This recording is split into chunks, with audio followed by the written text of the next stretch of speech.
पूजनीय संत जन,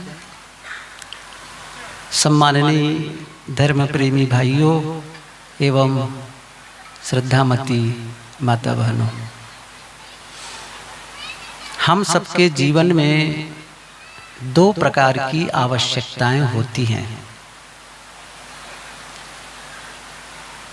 हमें जरूरतें हैं इन दोनों की।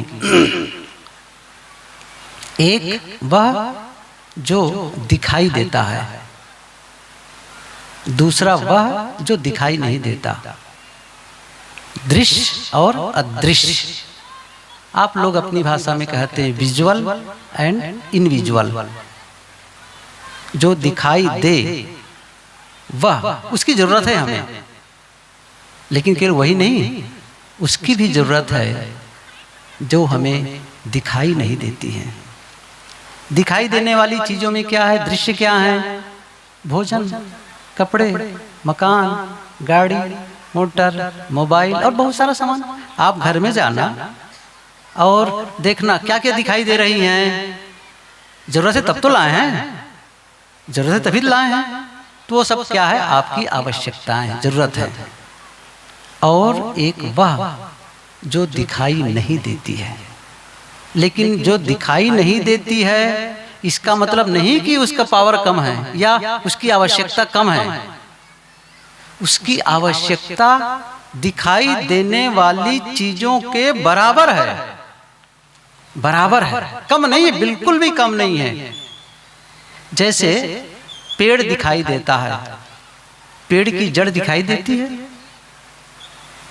लेकिन क्या उस जड़ की जरूरत नहीं है? मकान दिखाई देता है, मकान की नींव नहीं दिखाई देती, तो क्या मकान के लिए नींव की जरूरत नहीं है?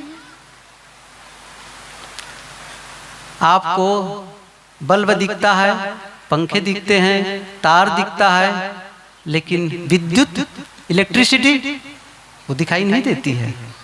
अच्छा, उसका पावर कम है क्या? पावर कम है इलेक्ट्रिसिटी की, विद्युत की। समझ रहे ना क्या है जो नहीं दिखाई देती है? हमारे जीवन में इन दोनों की आवश्यकता है। क्या है वो जो दिखाई नहीं देने वाली चीजें हैं? वो है परस्पर का प्रेम, विश्वास, करुणा, सहयोग का भाव, सम्मान का भाव और क्षमा का भाव, धैर्य, सहनशीलता, मन की शांति। ये दिखाई नहीं देती हैं, लेकिन क्या हम इसके बिना जिंदा रह सकते हैं? क्या लगता है? ईसा मसीह ने भी कहा है, you can not live by bread alone. सिर्फ रोटी से जिंदा नहीं रह सकते। केवल हमको भोजन मिले, सारी व्यवस्था हो और प्रेम न मिले, सम्मान न मिले, आपस की बातचीत न हो, तो कितनी देर तक रहेंगे? कल्पना करिए, एक मकान है, सभी सुविधाओं से संपन्न, सब कुछ है उसमें जो आपकी आवश्यकता है, लेकिन दूसरी बात, वहां कोई नहीं रहेगा, आप अकेले रहेंगे। आप अकेले, कोई नहीं। आप उस मकान में कितने दिन तक रह पाएंगे? ज्यादा नहीं है ना? कठिन। हम केवल भौतिक पदार्थों का संग्रह नहीं है, हम मानसिक जीव हैं। इस शरीर के अंदर कुछ है, कोई है जो जिसमें मन है, भावना है। मैंने कहा ना, भावनात्मक जीव है, वो प्रभावित करता है हमको।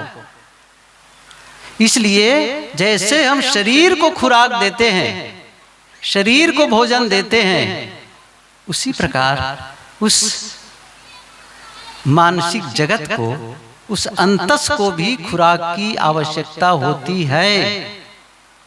शरीर को जब खुराक न मिले तो शरीर कमजोर हो जाता है, और जब अंतस को खुराक न मिले, मन को खुराक न मिले वो भी कमजोर हो जाता है, वो भी बीमार पड़ जाता है।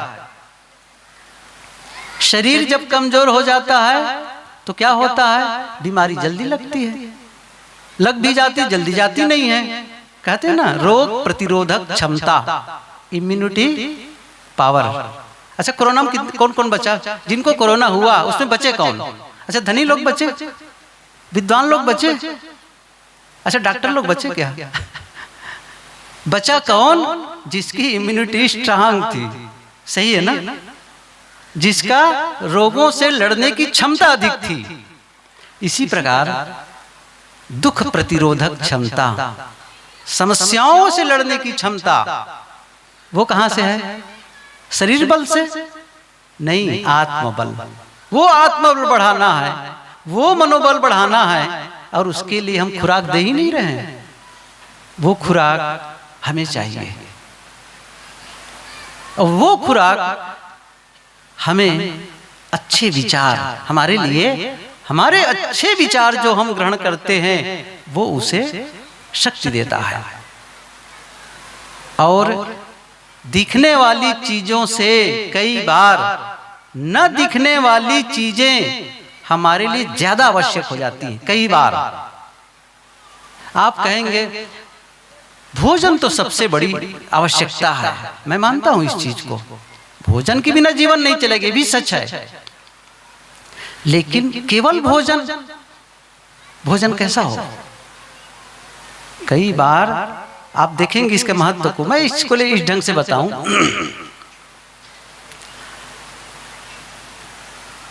एक आदमी काम करके लौटा, काम करके लौटा, भूख लगी थी, स्वाभाविक सी बात है, मेहनत करके आया है, भूख लगी है। और जैसे वो घर के अंदर आया तो गृहिणी से, अपनी जीवन साथी धर्म पत्नी से उन्होंने कहा मुझे भूख लगी है, जल्दी भोजन दो। और अंदर सुनती है श्रीमती, लेकिन वो क्या कहती है, मैं तुमसे प्यार करती हूँ। अब वो क्या समझा आदमी कि शायद वो सुन नहीं पाई होगी, तभी तो बोल रही मुझे भूख लगी, और क्या कह रही है, मैं तुमसे प्रेम करती हूँ। तो थोड़ा से लाउडली आवाज बढ़ा करके बोला, अरे मुझे भूख लगी है, भोजन दो। अब उसने भी आवाज बढ़ाकर कहना शुरू किया, मैं तुमसे प्रेम करती हूँ। अब तो बहुत कम लोग हैं ना जो संभाल पाएंगे अपने को, सही है? कितने लोग संभाल पाएंगे? फायर हो जाएंगे। कहे मुझे भूख लगी है और प्रेम प्रेम रट रही है। और वो चिल्लाया, मारो गोली तुम्हारे प्रेम पर, मुझे भोजन दो। वो सुन लेती है, ठीक है प्रेम पर गोली मारो।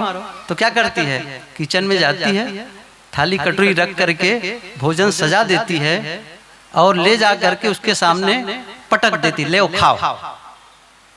अच्छा स्वाद आएगा कि नहीं भोजन में? अच्छा बताएं आप लोग, ये लोग तो क्या बताएंगे। स्वाद आएगा? क्या लगता है आपको? एक रिक्शा वाले से भी पूछो ना, तो क्या कहता है वह, भैया इज्जत की 2 रोटी चाहिए। समझ रहे हैं ना, रोटी तो चाहिए लेकिन सम्मान पूर्वक, प्रेम पूर्वक, स्वाद उसी में मिलता है। कोई अपमानित करके भोजन दे,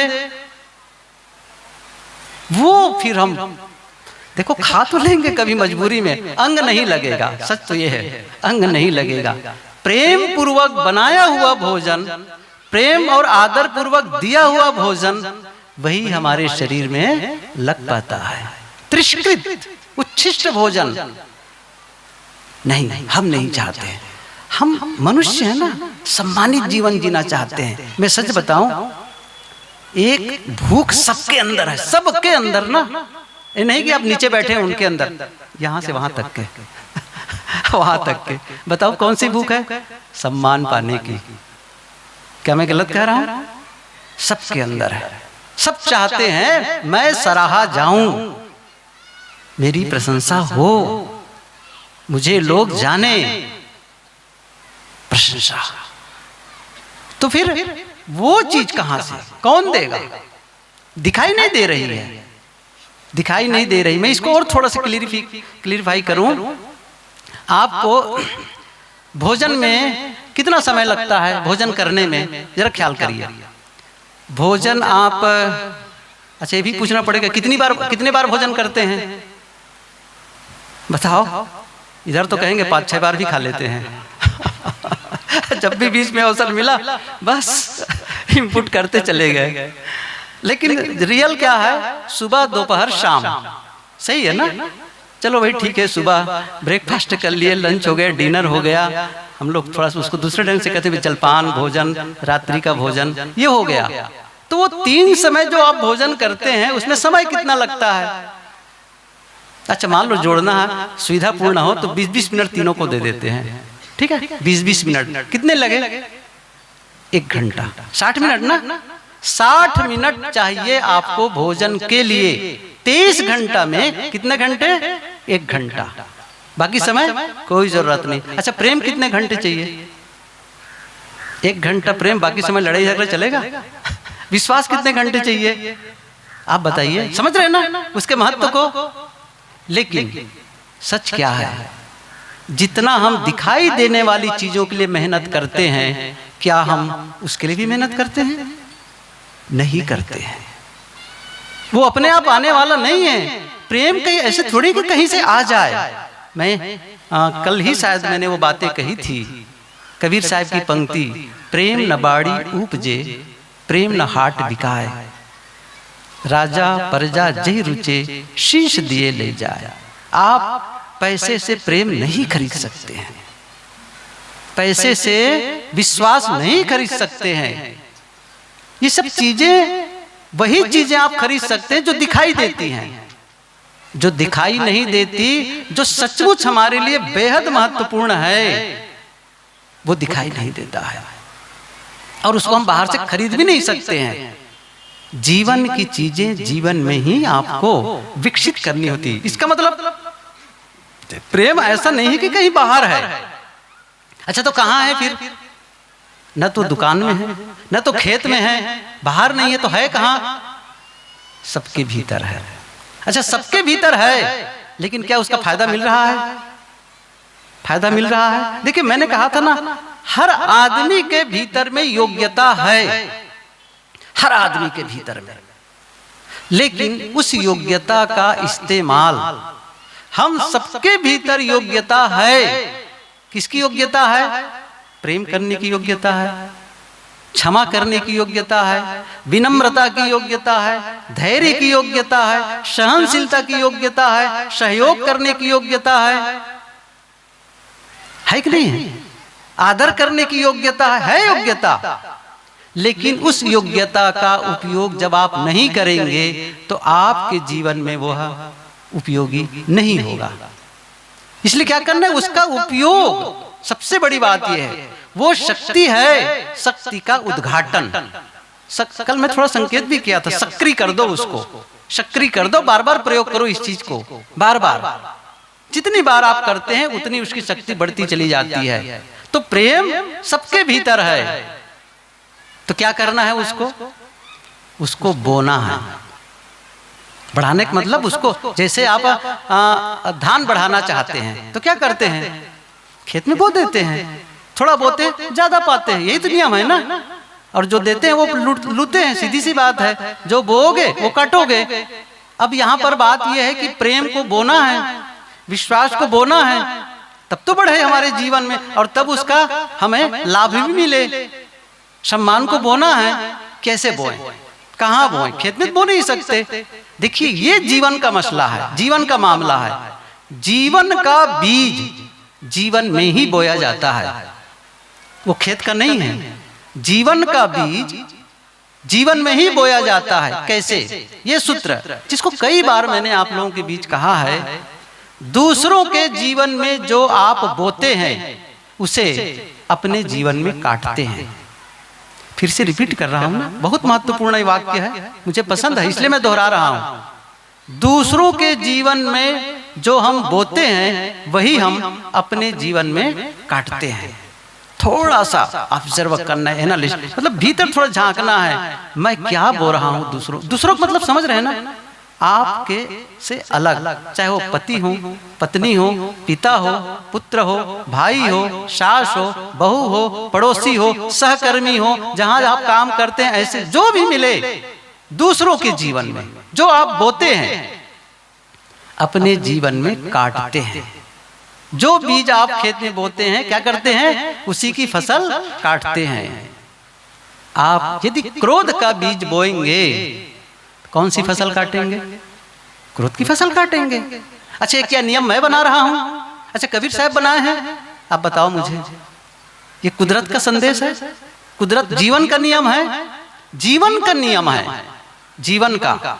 इसीलिए मैं कल सुबह के, आज ही सुबह सत्र में कहा था, जीवन की पोथी पढ़ो, जीवन की पोथी पढ़ो, ये शाश्वत नियम है। ये केवल पोथी पढ़ने से नहीं है, जीवन में प्रयोग की जरूरत है। दूसरों के जीवन में जो बोते हैं, क्रोध बोते हैं, क्रोध की फसल, नफरत बोएंगे, नफरत की फसल काटेंगे, द्वेष और घृणा बोएंगे, ईर्ष्या बोएंगे, उसी की फसल आप जीवन में काटते जाएंगे।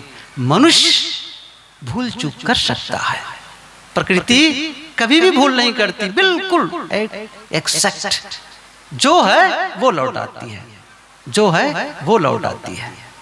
बीज खेत में पड़े रहते हैं, अनुकूल मौसम आने पर वो उग जाते हैं और दिखाई देने लगते हैं। इसी प्रकार हमने जो किया हम भूल जाते, प्राय भूल क्या जाते हैं। कई बार लोगों के जीवन में जब तकलीफ आती थी, मैंने तो कभी किसी के साथ तो ऐसा किया नहीं, मैं सच बताऊं। अच्छा कहां से आ रहा है, फिर कहां से आ रहा है, जब आप बीज बोते हैं ना और जब फसल काटे उसके बीच में एक लंबा समय होता है ना, भूल ही जाते हैं कि हाँ पहले ऐसा हुआ होगा, मेरे द्वारा होता है। और बहुत सी बातें, अच्छा आप कहेंगे मैं तो शरीर से कुछ किया नहीं, अच्छा कई बार तो शब्दों से नहीं बोलते हैं, भीतर वाला क्या कह रहा है। साहब ये अलग से सेशन की जरूरत है, मन के लिए अलग से सेशन की जरूरत है। कितना वर्क करता है ये मन, हमारा विचार बहुत ज्यादा चुपचाप हैं और अंदर अंदर में ऐसी ऐसी बातें सोच रहे हैं, वो सोच सोच करके अपना भयंकर नुकसान कर रहे हैं।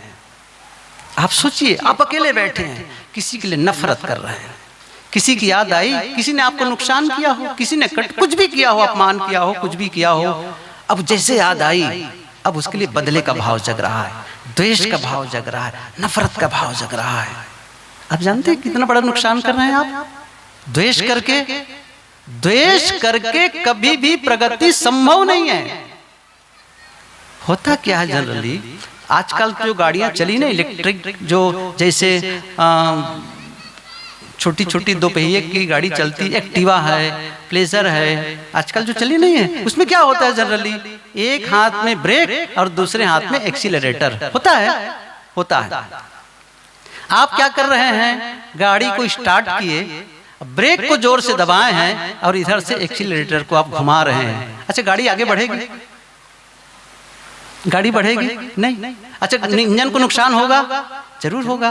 क्या हो रहा है जनरली, हम इधर कह रहे हैं मैं तो स्वाध्याय करता हूँ, मैं सत्संग करता हूँ, मैं भजन करता हूँ, मैं तीर्थों में घूम के आया हूँ, मैं पूजा पाठ करता हूँ।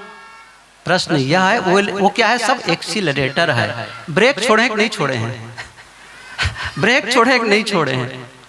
द्वेष जब तक रहेगा वो है ब्रेक। द्वेष जो है ना वो कभी भी, नफरत से नफरत कभी नहीं जाता है, वैर से वैर कभी समाप्त नहीं होता है। ये तथागत बुद्ध ने भी कहा है, सब लोग कहते हैं, न ही वैरेन वैरानी संबंधित कुदाचनम अवैरेन च संबंधी एस धम्मो सनातन। तो वैर से वैर कभी नहीं मिटता है, प्रेम से मिटता है, क्षमा से मिटती है, गम से मिटता है, वैर से नहीं मिटता है। इसलिए वैर पाल करके कभी आप प्रसन्न हो ही नहीं सकते, हो ही नहीं सकते। तो क्या करना है, वही जो मैंने कहा, आपको उसको नहीं, उसके प्रति प्रेम और मैत्री का भाव जगाओ। आप प्रेम और मैत्री का भाव जगाते जगाते आप खुश रहेंगे और आपको कोई नुकसान नहीं होगा। लेकिन आप इसको जगा कर देखिए, करुणा को जगा के देखिए, कोई नुकसान नहीं। ये कहा भी गया है, it cost nothing to be kind, कोई भी कास्ट, कोई भी मूल्य चुकाना नहीं पड़ता है। आप जब कृपालु करुणा वाले हो जाते हैं, किसी के प्रति करुणा करते हैं, प्रेम करते हैं, थोड़ा भी खर्च नहीं करना पड़ता है। करके तो देखो, नहीं करेंगे तो कैसे काम बनेगा। फिर एकदम रोना रोते क्या बताएं, हमारे जीवन में दुख है, क्या बताएं, संघर्ष है, बीमारी है, ये है वो है। अरे भी बीज बो रहे हो, बीज बो रहे हो। मैंने क्या कहा, दूसरों के जीवन में जो बोते हैं अपने जीवन में काटते हैं। अच्छा, दूसरी बात, अब तो पता चला कि बहुत सारे बीज हम बो ही चुके हैं। अब पता चल रहा है अब क्या करें। कल बताया भी था, जिस फसल को काट रहे हो यदि उसे पसंद नहीं करते, उस बीज की जांच कर लो जिसे बोने जा रहे हो।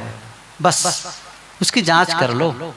फिर से तो ऐसा बीज नहीं है, अच्छा फिर से क्रोध नहीं कर रहे हो, फिर से नफरत तो नहीं कर रहे हो, बदल दो उसको। बस जैसे बदले वहां से रिजल्ट बदल जाएगा, रिजल्ट बदल जाएगा। ये बदलाव जब तक नहीं करेंगे, मैं फिर से कह रहा हूं, सुबह के सत्र में भी कहा था, पूजा पाठ से जीवन नहीं बदलेगा, तंत्र मंत्र से जीवन नहीं बदलेगा।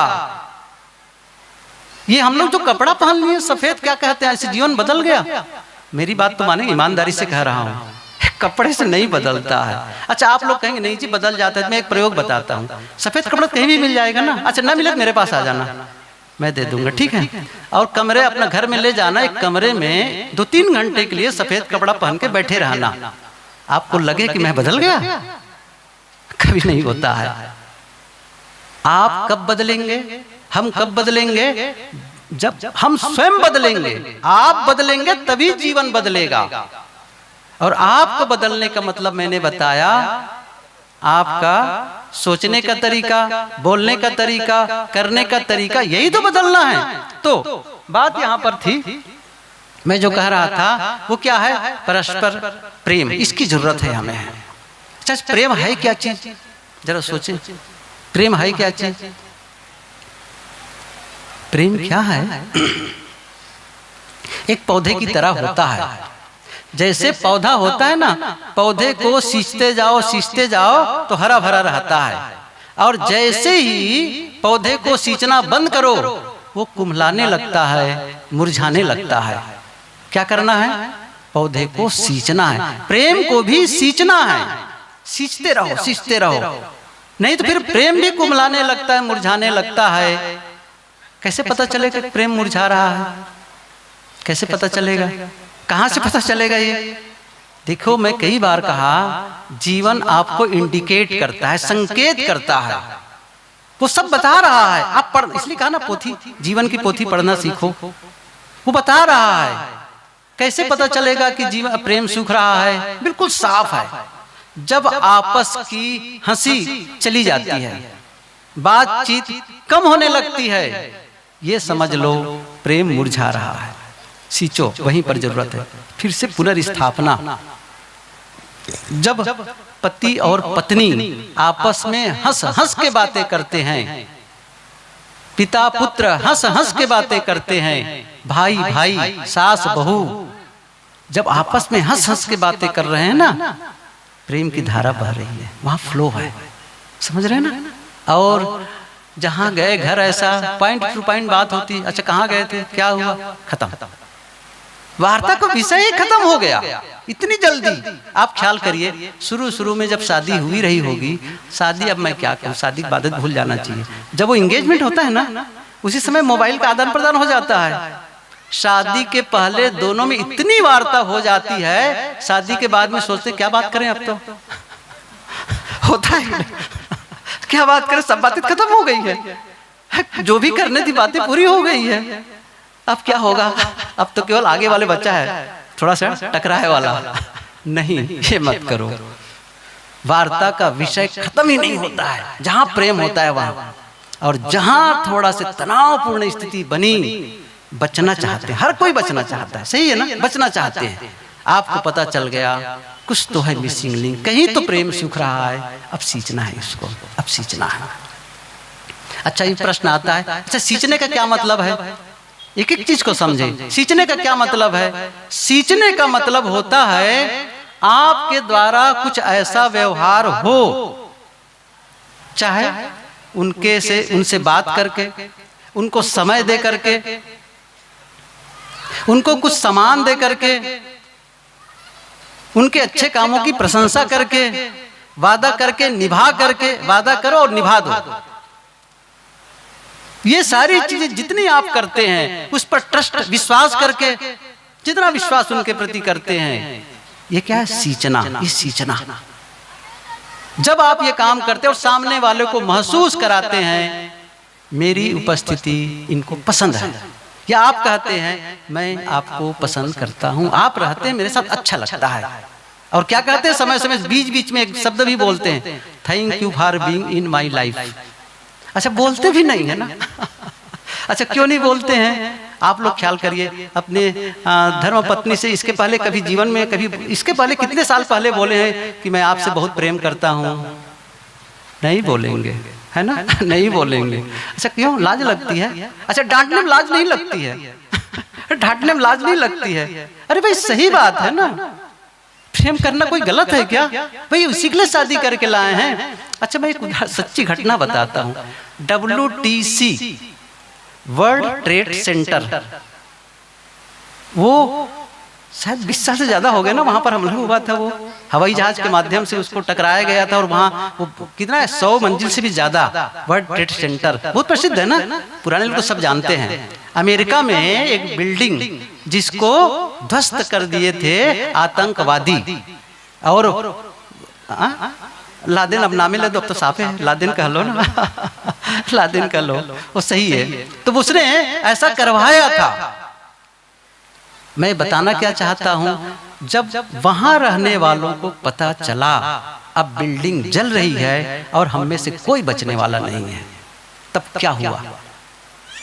और जब पूरी तरह वो खत्म हो गया ना, उसके बाद में क्या हुआ है, वहां म्यूजियम बनाया गया है, कुछ वहां की खास वस्तुओं को कलेक्ट करके कलेक्शन किया गया, वहां रखा गया है। और एक विशेष चीज, वहां लोग उस समय अंतिम की जो आवाज थी ना, आवाज, उसको रिकॉर्डेड करके वहां पर रखा गया है। लोग जाकर के सुनते थे क्या आवाज बोल रहे थे। ये महत्वपूर्ण है जो मैं बताना चाहता हूं। क्या होता था फिर उस समय, जानते हो? रिकॉर्डिंग को सुनकर, जिसने सुना उसने बताया, स्पीच दिया उसे, मैंने सुना उसको। क्या कहा? फोन लगाए। किसको लगाए फोन? अपनों को। समझ रहे हैं ना? क्योंकि पता नहीं वो अलग है, कहीं अलग है, पत्नी अलग है या पति अलग है, भाई अलग है, पिता अलग है, पुत्र अलग है, माँ अलग है, कहीं फोन लगाए अपने को। और उस फोन में क्या आपको लगता था वो शिकायत करते रहे होंगे? शिकायत किए होंगे? शिकायत नहीं। अच्छा, क्या वो लोग बहुत ही अपने धन दौलत के बारे में चर्चा किए होंगे? बिल्कुल नहीं। जो अंतिम में चर्चा होती थी आपस में, क्या कहते थे? सचमुच आपको जो समय देना चाहिए था वो मैं दे नहीं पाया।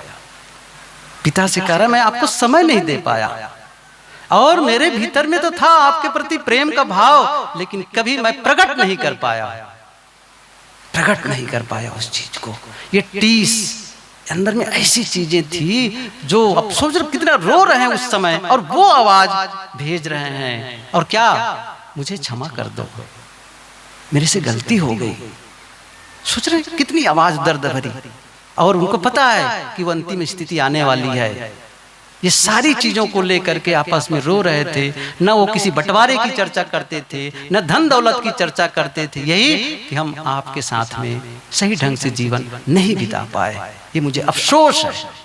और जो 3 शब्द जो ज्यादातर बोली गई, 3 वो बातें बाहर रही, 3 वाक्य, क्या? मैं तुमसे प्रेम करता हूं, और सॉरी, क्षमा करें, और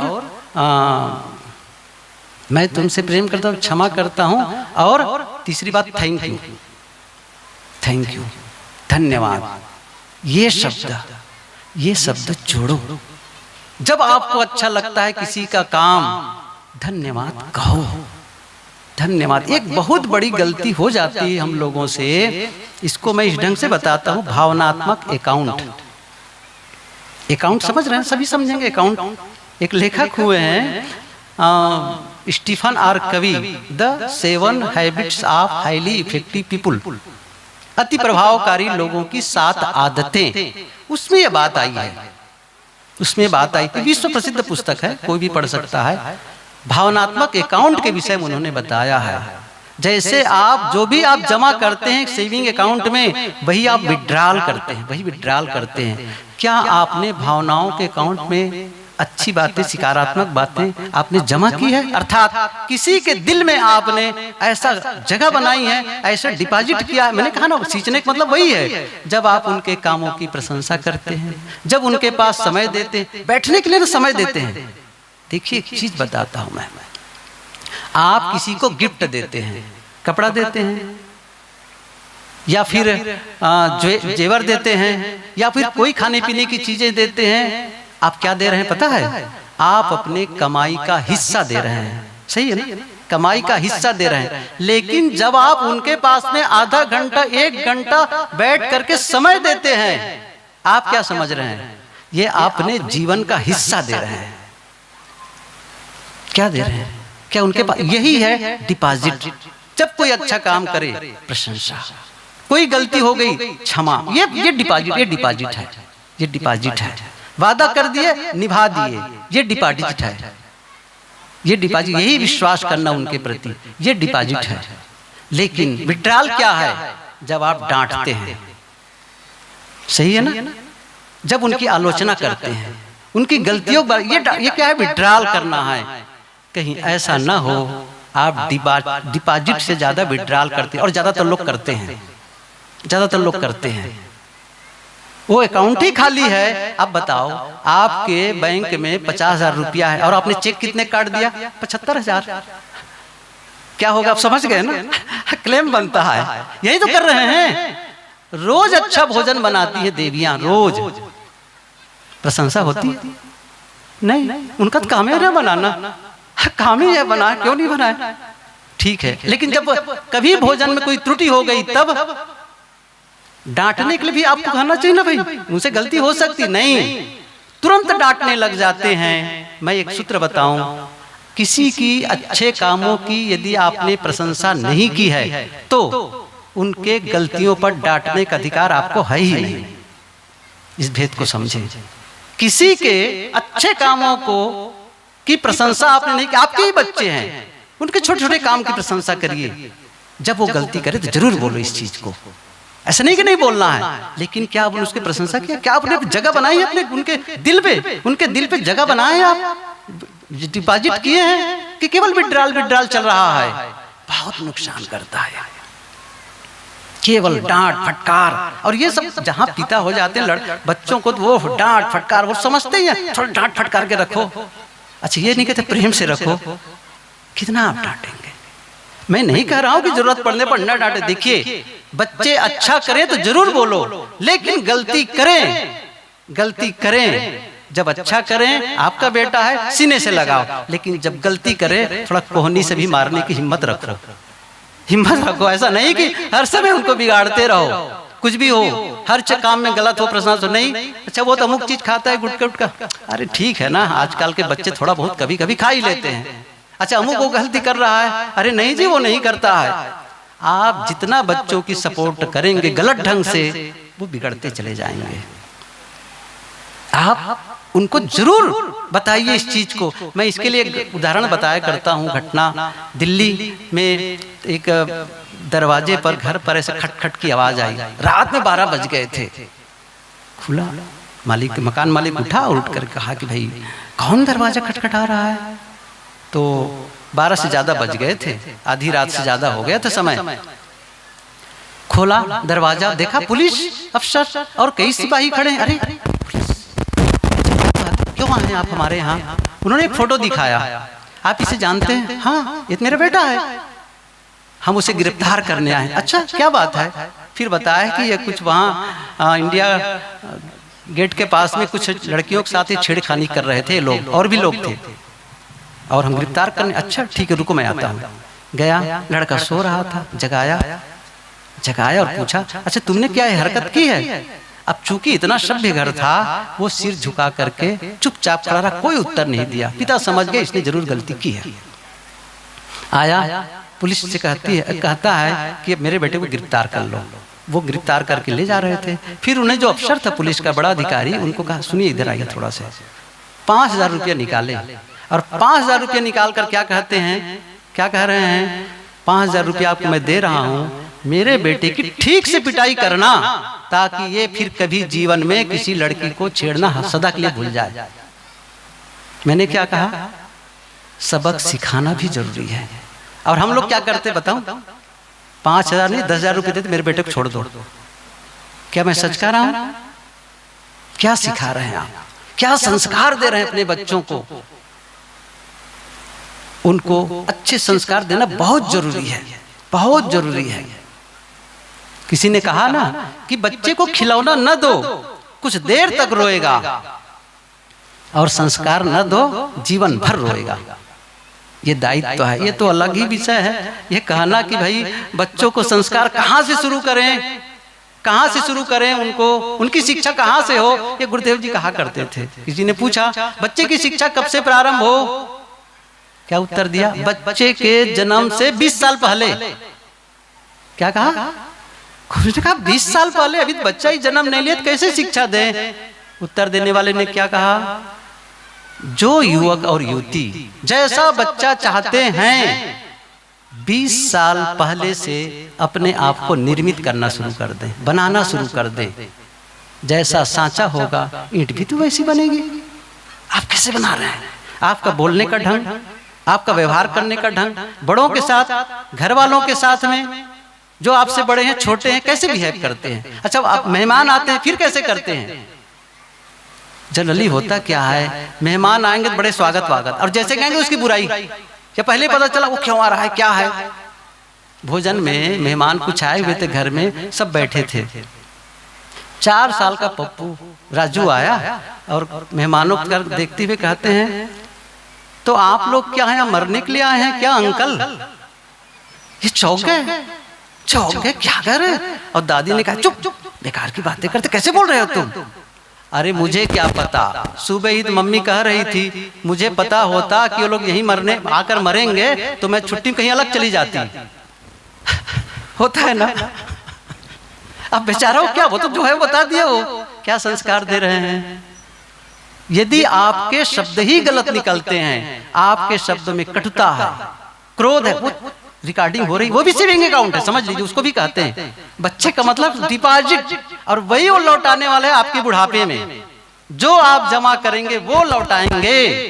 क्या उसको आपने विनम्रता का पाठ पढ़ाया है, सहनशीलता का पाठ पढ़ाया है? किसी के सहयोग के आजकल स्कूल से आएंगे, आज क्या पढ़े, क्या हुआ? आप कभी अपने बच्चों से पूछिए, आज बेटा किसी का सहयोग किए, किसी का सहयोग किए, किसी को कुछ हेल्प हुआ, कुछ अच्छा हुआ आपके द्वारा, जरा बताओ। ह्यूमन बीइंग, उसको आप विकसित किस लिए कर रहे हैं? एक अच्छा इंसान बने। केवल ऐसा नहीं कि पढ़ लिख करके केवल मार्क्स आ जाए, बस इतना ही नहीं है, और एक मिल जाए। क्यों पढ़ रहे हैं? बच्चों को पूछता हूँ क्यों पढ़ रहे हैं? बस इसी के लिए ना, नौकरी पाने के लिए। नौकरी पाने का मतलब यह होता है आप केवल यही पैसा बनाने की मशीन बनना चाहते हैं। आदमी तो बनो, कम से कम रिश्ता तो निभाना जानो, नहीं तो कैसे बनेगा ऐसे में कि आप केवल बहुत सारी बिल्डिंग खड़ी कर देंगे, बड़ी गाड़ी आ गई, आपस में कला है, संघर्ष है, और बिल्कुल डिप्रेस रहते हैं हमेशा। कोई बात करे तो वो प्रहार करते हैं। ये क्या है अग्रेसिव रवैया? क्यों नहीं सिखाए विनम्रता को? क्यों सेवा भावी नहीं सिखाए? आपको सिखाना होगा, क्योंकि वही आपके आगे चल करके काम आने वाले हैं। इसलिए बहुत जरूरी है उन बच्चों को कैसे सिखाना, कैसे उनके सामने लड़ रहे पति और पत्नी, आप जानते हैं कितना बड़ा नुकसान करते हैं उनका। जब पति और पत्नी लड़ते हैं, माता पिता लड़के को देख करके बच्चे कहते हैं, बच्चे को क्या सबसे बड़ी समस्या होती है? मैं बताऊं, मैंने कई पुस्तकें पढ़ी इस विषय को लेकर के, बच्चों के पालन पोषण कैसे कर दे। एक कार्यक्रम मैंने सुना था, सक्सेसफुल पेरेंटिंग। पहले वो डीवीडी चलता ना साहब, मैं कितने पैसे में उसको खरीद करके पूरा बकायदा सुना, सक्सेसफुल पेरेंटिंग। अब आप कहेंगे आपके तो बच्चे नहीं है, क्यों, आपको क्या जरूरत है पेरेंटिंग के बारे में? मैंने कहा आप लोगों को बताना है मुझे क्योंकि आप लोग उसको पढ़ते नहीं है, जानते ही नहीं है। केवल बच्चा पैदा कर लेना ही पर्याप्त नहीं है, कैसे पालन पोषण करते हैं ये आपकी जिम्मेदारी है। जब से वो गर्भ में आए कैसे, जब वो बाहर आए तो कैसे बिहेव करना है उनके साथ, कैसे शब्दों को उच्चारण करना है। आप गालियां दे रहे हैं, अच्छा, छत्तीसगढ़ में तो कुछ ऐसे शब्द हैं जो बड़े कॉमन लगते हैं लोगों को, कहते हैं नहीं, घर में ही देखो, वो साले कहीं का, ये साले कहीं का होते रहता है। अब उनको लगता भी नहीं कि गलत भी है, नहीं लगता, सामान्य बातें लगती है। हे भगवान, आपको पता है आपके पीछे एक आ रही है और लाइन में पीछे खड़े हैं, कोई आ रहा है आपके पीछे पीछे, वो सब सुन रहा है और वो सब रिकॉर्डिंग हो रही है और वो भी सीख गया, वो भी साले साले कहना सीख गया। ऐसा समझो कि उसके घर संत लोग आते थे, साहब लोग जाते थे, साहब लोग गए, एक संत गए और वो स्कूल गया हुआ था बच्चा और खा पी करके आराम करने लगे। शाम को आया 4-5 बजे छोटा बच्चा, माँ ने कहा बेटा गुरुजी आए हैं, फूल तोड़ के ले आओ और जाकर के गुरुजी की बंदगी कर लो, प्रणाम कर लो। वो गया, फूल तोड़ा, गया कमरे में। ऐसा संजोग जो महात्मा जी थे, संत थे, वो बाथरूम वगैरह कहीं गए होंगे, अनुपस्थित थे कमरे में। अब वो बच्चा क्या कह रहा है, ये साले गुरुजी पता नहीं कहाँ चल दिसते, बंदगी करने गया था, है नहीं है। अच्छा, वो जन्म से सीखा है, जन्म से सीखा है। किसने रिकॉर्डिंग करवाया? आपने। सही है, आपने। आप गलत शब्द बोलेंगे वो सोख ले, स्पंज की तरह होता है, स्पंज की तरह। स्पंज जैसे पानी में रखो पानी सोख लेगा, दूध में रखो दूध, स्याही रखो स्याही सोख लेगा। हर स्पंज की तरह हम होते हैं, आसपास के व्यवहार को हम सोखते चले जाते हैं। गलत आदर्श न दिखाओ, सही रोल मॉडल, सही तरीका बताओ, सही तरीका जीने का बताओ। तो मैं ये कह रहा था, प्रेम, आप ध्यान दीजिए, आपके बच्चे आपके समान होना चाहें। मैं एक चीज बताऊं आपको, आपके बच्चे, वक्ता है बहुत अच्छा बोलते थे, उन्होंने कहा एक काम करना, अपने घर में जाना और जो आज जो सफल लोग हैं ना, सक्सेसफुल जो लोग सक्सेस है, चाहे वो मोदी कह लो, अमिताभ बच्चन कह लो, तेंदुलकर कह लो, लता मंगेशकर, जो भी नाम आजकल आप लोग जानते हैं, वो सबको फोटो रख लेना और एक फोटो अपना भी रख लेना और अपना बेटे को या बेटी को बुला कर रहना। अच्छा बताओ, इन सब में से किसकी तरह होना चाहते हो, किस तरह होना चाहते हो? अच्छा, कोई होगा जो कहेगा आपकी तरह, आपके फोटो की इशारा करेगा नहीं? अच्छा, क्यों नहीं कर, समझ रहे ना बात? और थोड़ा नुकीला प्रश्न तो है, थोड़ा कठिन है ये बड़ा कठिन होगा। क्यों नहीं, आपकी तरह क्यों नहीं होना चाहते हैं? आप कुछ ऐसा जीवन जिए, बच्चे कहे नहीं मैं अपने पिता की तरह, मैं क्योंकि ऐसा मैं जीना चाहता हूं। एक उदाहरण ख्याल आया, एक संत सच्ची घटना बता रहे थे कि कमरे में बैठे, कमरे का मतलब हाल था, वहां बैठे हुए थे और बहुत सारे लोग बैठे हुए थे। इतने में संत ने कहा, अच्छा बताओ, आपके घर के बच्चे क्या आपको पसंद करते हैं? कठिन है ना मामला, आपको पसंद करते हैं, अर्थात आपकी तरह जीवन जीना चाहते हैं, आपको पसंद कर रहे हैं? सबके सब चुप, कोई उत्तर नहीं।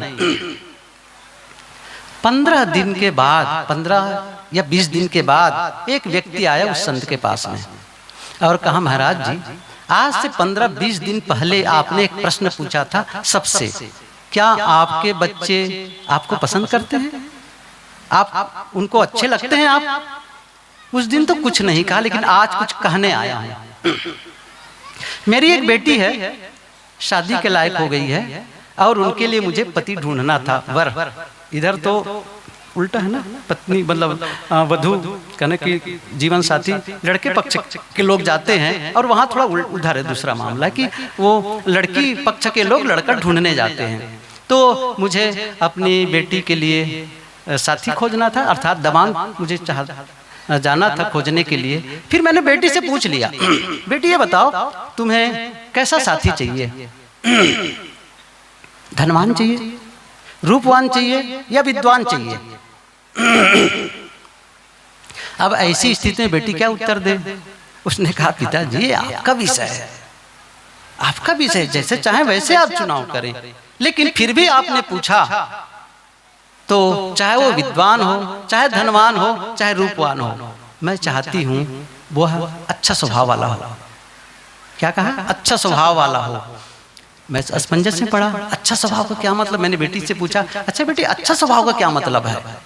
उसने क्या कहा, पिताजी जैसे आपका स्वभाव है, जैसे आपका स्वभाव। और तब मुझे ये महसूस हुआ, बच्चे मेरे मुझे पसंद करते हैं, मेरा अनुसरण करना चाहते हैं।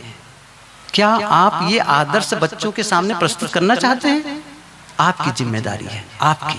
इसलिए ये ध्यान रखो कि बच्चों को सही संस्कार दें। और जो मैं कह रहा था प्रेम के बारे में, प्रेम और विश्वास ये जगाओ, ये जरूरी है। प्रेम और विश्वास को आप देखो, ईंट को जोड़ते हैं ना दीवार बनाने के लिए, बीच में क्या लगाते हैं?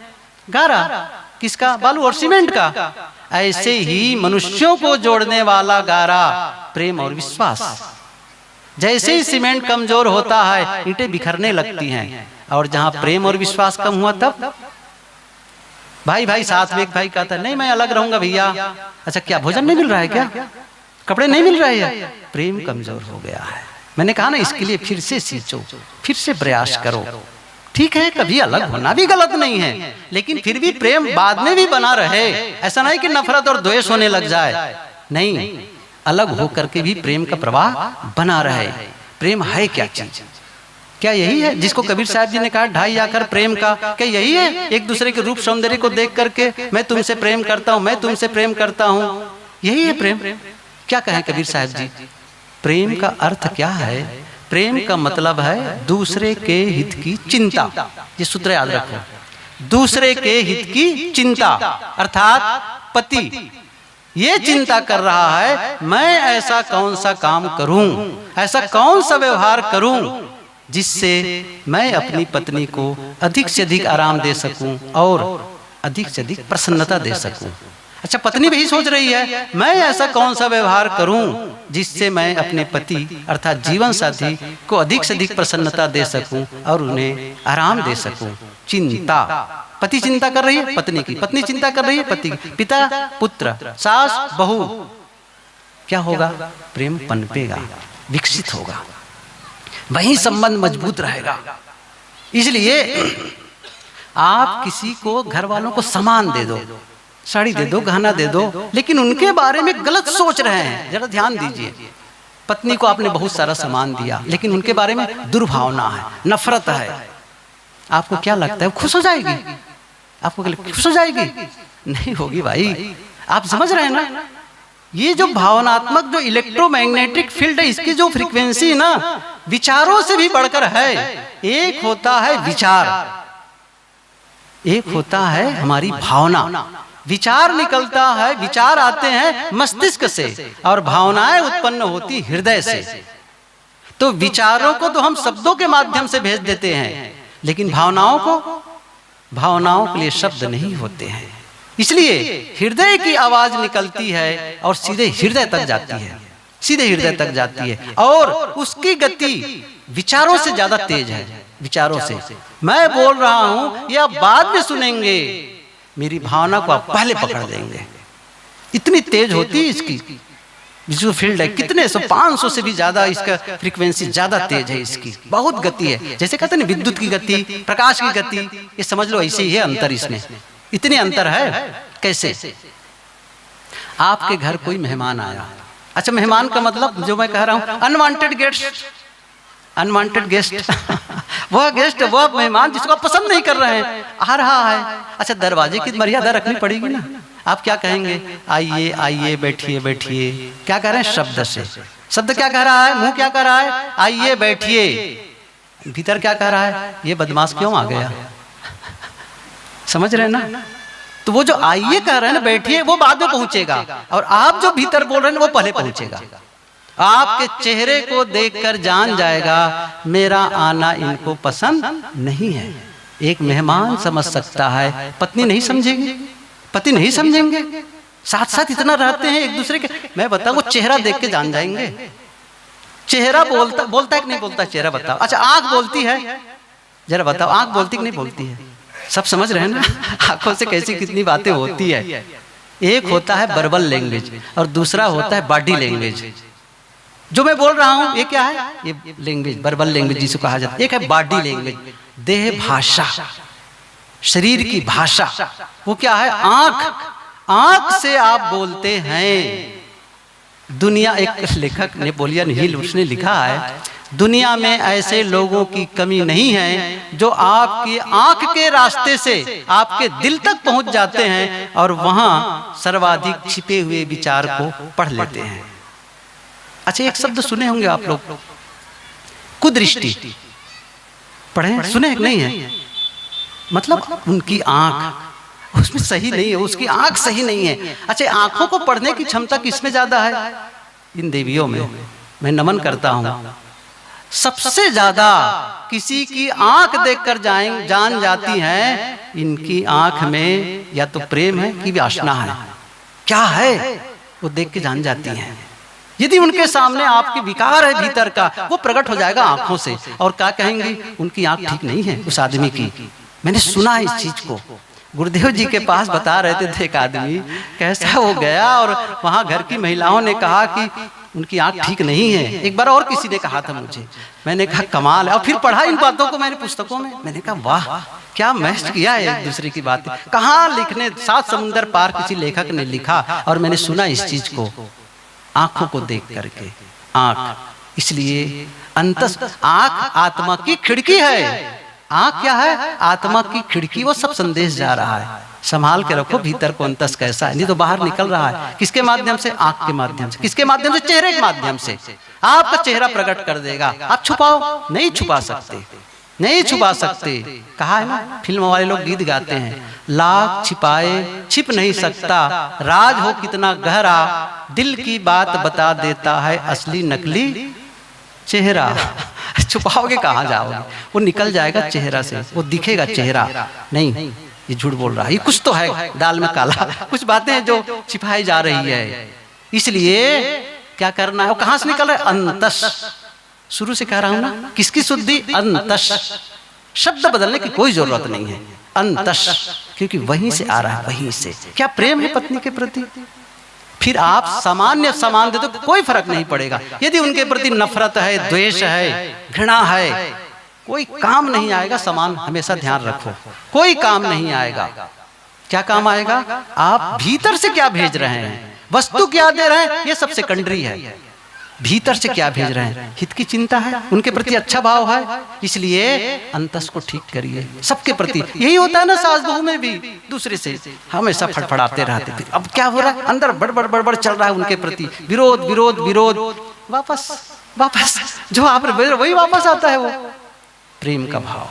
आप अपने बहू के प्रति प्रेम प्रदर्शित करेंगे, वो लौटाएगी। सास के प्रति करेंगे, वो लौटाएगी।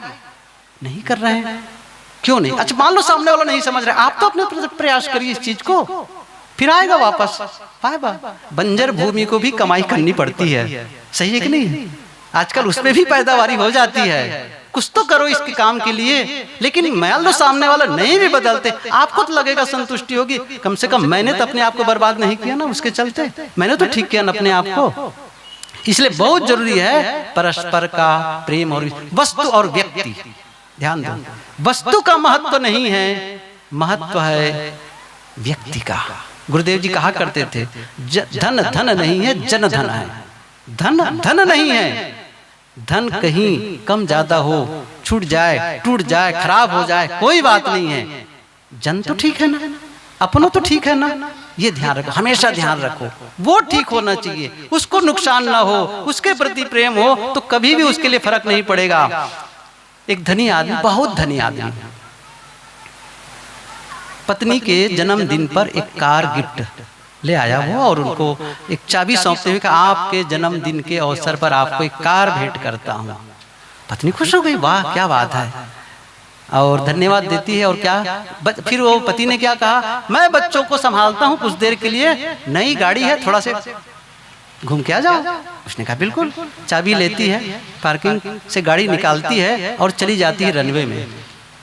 दूर तक चली गई, लौट रही थी, क्या हुआ, जो डिवाइडर होता है ना बीच में, सड़कों के बीच में, वहां पर उसकी कार टकरा गई। अब एकदम डैमेज सामने से।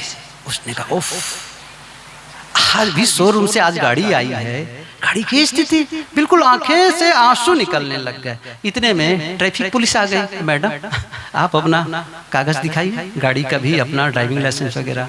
तो क्या हुआ, सामने से वो जो डिक्की नहीं रहता सामने कार में, उसको खोलती है, एक ब्राउन कलर का लिफाफा निकला। उसने उल्टा, जिसमें उसके सारे कागजात थे गाड़ी इत्यादि के, और जब उलटते हैं कागज के साथ में एक छोटा सा स्लिप कागज निकला, और उसका पति का लिखा हुआ था हाथ से। क्या लिखा था, पत्नी के लिए प्रिय गाड़ी को कुछ हो जाए तो चिंता मत करना, मैं गाड़ी से नहीं तुमसे प्रेम करता हूं। अब क्या बीता होगा, क्या बीता, समझ रहे हैं इस बात को? किसका महत्व है? व्यक्ति का महत्व है। ऐसा नहीं कोई सामान टूट के चिल्ला रहे हैं। और ज्यादातर तो ये पुराने जो है ना, थोड़ा सा सास बनी हुई है ना इनको बहुत चिल्लाने की आदत बन जाती है। एक घर था, बैठक में पिता और पुत्र बैठे हुए थे दोनों। किचन से किसी सामान के गिरने और टूटने की आवाज आई। तो पिता ने कहा, देखो बेटा अंदर भी किसके हाथ से सामान गिरा टूटा है? कहे पिताजी मैं यहीं से बता देता हूँ। यहीं से बता दोगे? संजय हो क्या जो महाभारत दूर से बता दिया? अरे नहीं, बिल्कुल कॉमन सेंस की बात है। हुआ क्या, ये सामान माँ के हाथ से गिरा है। अरे कैसी बात करते हो, बिल्कुल सरल है। अच्छा नौकर को भेजा, वो जाकर पता लगाओ तो किसके? तो उसने कहा हाँ वो जो सेठानी है ना, उन्हीं के हाथ से गिरा है सामान। आश्चर्य, अरे तुम जाने कैसे? बड़ा सरल है पापा जानना, सामान गिरने की आवाज आई लेकिन मम्मी की आवाज नहीं आई यदि आपकी बहू के हाथ से गिरता ना तो तत्क्षण उसके मम्मी की आवाज आने लगती, पता ही चल गया ना। ये कॉमन सेंस है। वस्तु के महत्व को आप दे रहे हैं, व्यक्ति के महत्व को दो। आपको चोट नहीं लगी ना, कोई बात नहीं है, वस्तु आएगी फिर चली जाएगी, चली गई फिर आ जाएगी। प्रेम तब होता है, सींचना पड़ता है प्रेम को, यूं ही नहीं पनपता है। रिश्तों में मधुरता, त्याग चाहिए। अवगुण देख रहे हो नहीं, अच्छी गुणों को देखो। देखो जीवन कितना सुंदर बनता चला जाए। ये जो रिश्तों में मधुरता होती है, आपस में प्रेम विश्वास। एक चीज और बता दूं फिर बंद करूं, गलतियां सबसे होती है, गलतियां सबसे होती है। अच्छा एक कोई आदमी, कोई हो, आप लोग हाथ उठाएं जो ये कहे कि मेरे से जीवन में कभी गलती हुई ही नहीं है या कभी नहीं होगी। नहीं, मैं तो नहीं उठा सकता मैं नहीं उठा सकता, और शायद आप लोग भी नहीं उठा रहे हैं। अच्छा गलती हो जाती है तो क्या चाहते हैं? एक चीज चाहते हैं, मेरी गलती को लोग क्षमा कर दें, चाहते हैं गलती को क्षमा कर दी जाए। अच्छा दूसरा क्या चाहता होगा? वो भी तो चाहता है भाई। तो क्या करना चाहिए? अपनी गलती पर हमें क्षमा मिल जाए और दूसरे की गलती पर दंड मिले। होता है ना, होता है। हमारी गलती पर तो हमें क्षमा मिल जाए लेकिन उसकी गलती पर नहीं, उसको सजा देनी ही चाहिए। एक चीज बताता हूं मैं फिर से, जो कहा अभी थोड़ी देर पहले, दूसरों की गलती को क्षमा नहीं किए आप कभी, तो आप कभी अपनी गलती पर क्षमा पाने के अधिकारी है ही नहीं। क्या आपने बीज बोया क्षमा करके? क्या बीज बोए? दूसरों की गलती को क्षमा किए? वो बीज बोए रहेंगे तो आपकी गलती पर भी क्षमा मिलने वाली है। एक कदम आगे। कई बार अपनी गलती हो क्षमा मांग लो, दूसरों की गलती हो क्षमा कर दो, लेकिन कई बार अपनी गलती न भी हो तो भी क्षमा मांग लो। क्या कह रहा हूं पता है ना? क्यों? गलती के विश्लेषण करना कोई जरूरी नहीं है। महत्वपूर्ण क्या है? आपस के रिश्ते। क्षमा मांगने का यह अर्थ नहीं होता है कि मैं गलत वो सही। इसका अर्थ है मुझ में उनसे रिश्ते निभाने की काबिलियत ज्यादा है। मैं चाहता हूं कि रिश्तों में मधुरता रहे, कोई बात नहीं, गलती ठीक है मेरी है उनकी, कोई डजंट मैटर। क्या है? संबंध बढ़िया रहे, बस मांग लो क्षमा। झुकने का नाम नहीं। कहीं गलती हो गई, क्या सबसे बड़ी गलती करते हैं? बंद, बोलना ही बंद होता है ना। जैसे कुछ खटपट हुआ नहीं बोलेंगे, दोनों मुंह फुलाए हैं। अब वाह क्या बात है।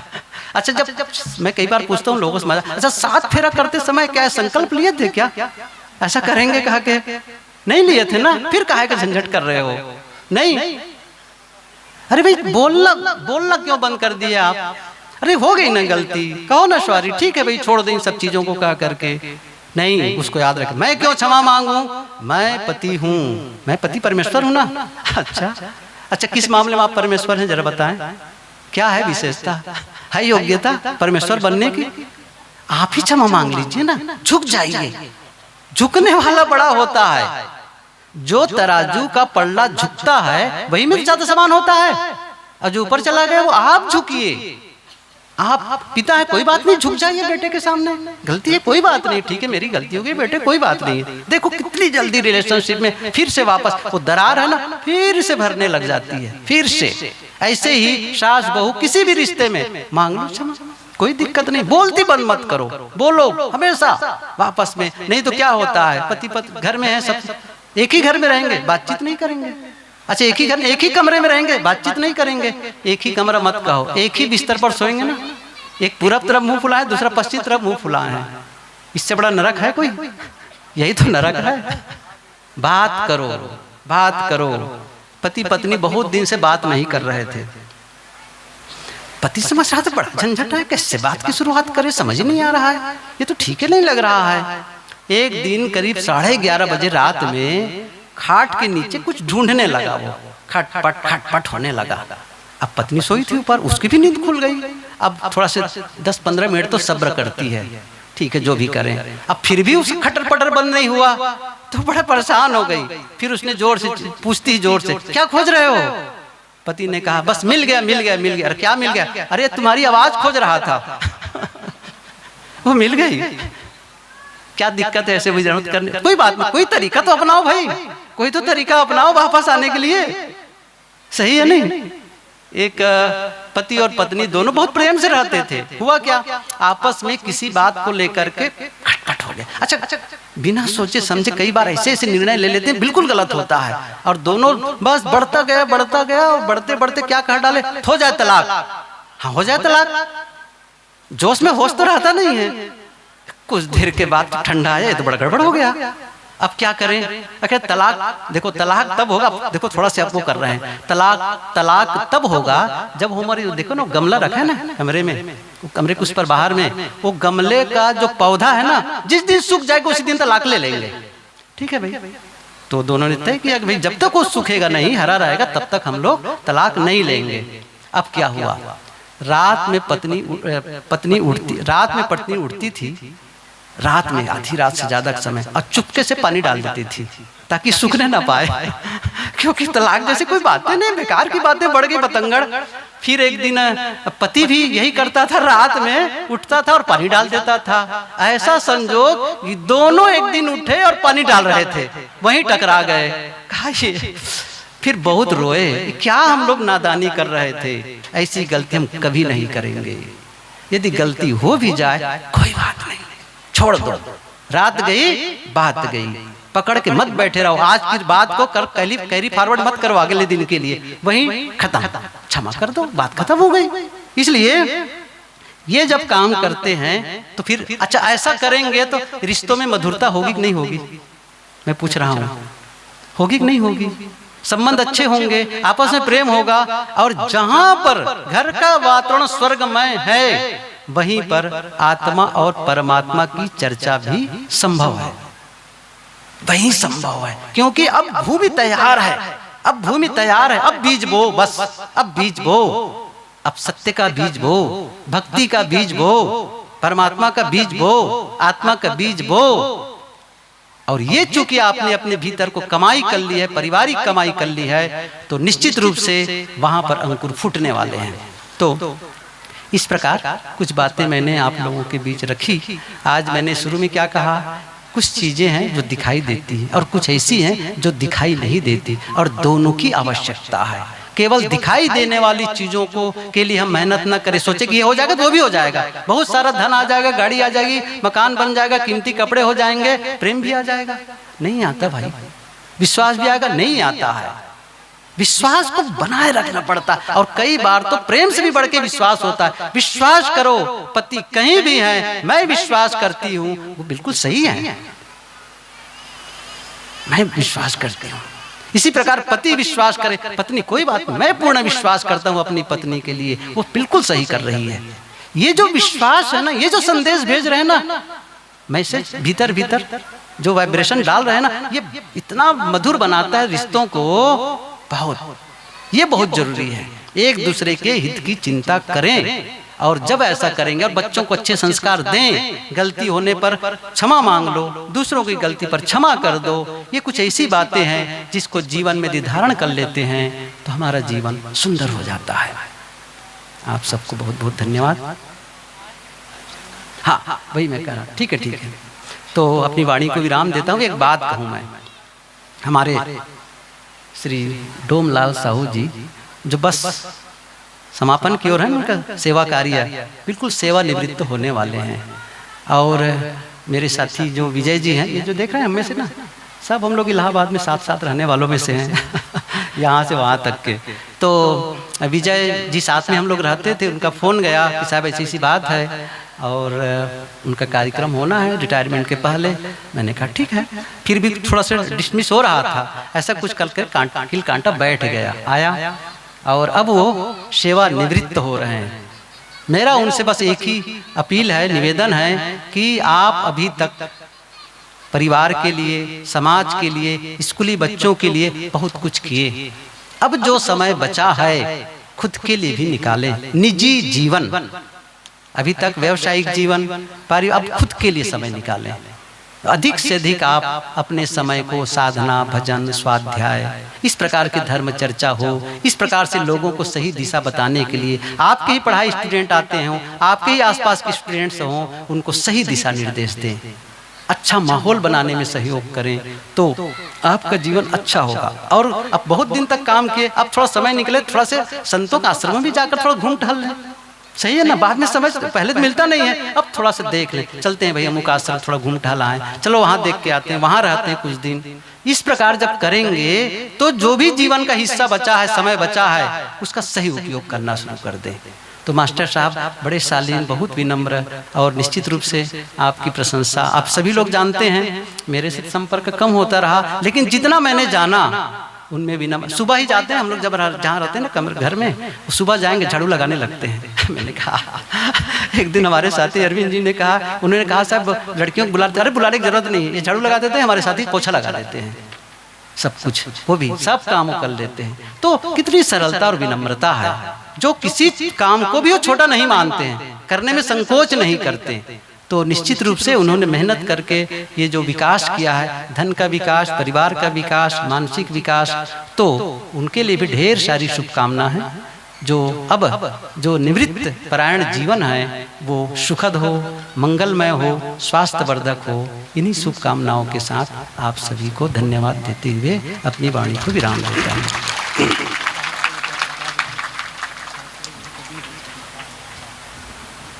बोलिए सद्गुरुदेव की जय।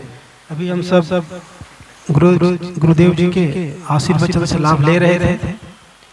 आप सब काफी सब्र।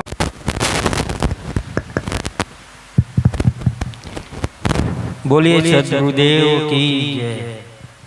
साहेब बंदगी साहेब बंदगी साहेब बंदगी साहेब। गुरु जी ने मेरे निवेदन को स्वीकार करके उन्होंने यह जो अमूल अवसर प्रदान किए हैं, उनके लिए मैं गुरुदेव को प्रणाम करता हूँ, साहिब बंदगी कहता हूँ। और साथ में हमारे विजय साहेब जी हैं, जिनके माध्यम से मुझे यह कार्यक्रम प्राप्त हुआ है, उनको भी मैं बहुत बहुत धन्यवाद ज्ञापित करता हूँ। और सभी संत महापुरुषों ने, मेरी साध्वी बहन सुमन साहिब जी ने मेरे एक ही निवेदन को, थोड़ा सा मैंने उनको निवेदन किया, उन्होंने सहर्ष स्वीकार कर लिया तुरंत। और इस तरह से आज का यह कार्यक्रम संपन्न होने जा रहा है। और आप सब लोगों ने इतनी भारी मेहनत का जो काम है, जो साल भर पूरे मेहनत किए हैं, उसका फल प्राप्त करने का दिन है, जिसमें आप लोगों ने अमूल्य समय निकालकर मेरे इस कार्यक्रम की शोभा बढ़ाएं। इनके लिए आप सबको मैं साहिब बंदगी करता हूँ, सादर प्रणाम करता हूँ। बहुत बहुत धन्यवाद आप सभी लोगों का, धन्यवाद। बोलिए सद्गुरुदेव की जय। सही बात है, शुरू में हमको लग रहा था कि अभी काम काज का इतना